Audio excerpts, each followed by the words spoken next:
আসসালামু আলাইকুম বন্ধুরা, আজকের ভিডিওতে আমরা জানব লাভজনক হাইব্রিড মাগুর মাছ চাষ পদ্ধতি সম্পর্কে। এই মাছ কম সময়ে বড় হয়, রোগ প্রতিরোধ ক্ষমতা বেশি এবং বাজারে দারুণ চাহিদা রয়েছে। চলুন জেনে নেই পুরো প্রক্রিয়াটি গে। পুকুর নির্বাচন ও প্রস্তুতি।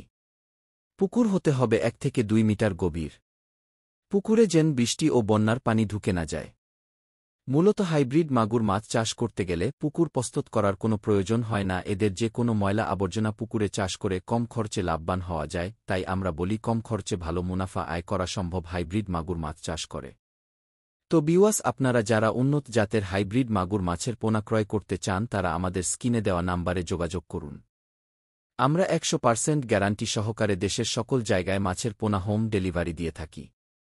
পোনা ছাড়ার নিয়ম: প্রতি শতাংশে 300 থেকে 400টি পোনা ছাড়াই সবচেয়ে উপযুক্ত।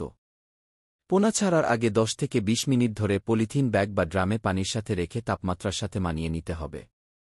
সুস্থ, সবল ও রোগমুক্ত পোনা সংগ্রহ করা জরুরি।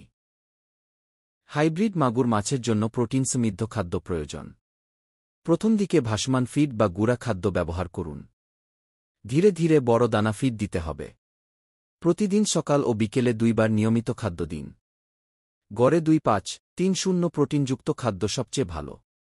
পানির রং হালকা সবুজ বা বাদামি রাখা ভালো। পানিতে অক্সিজেন কমে গেলে মাছ পানির উপরে ভেসে আসে, তখন আংশিক পানি পরিবর্তন করুন।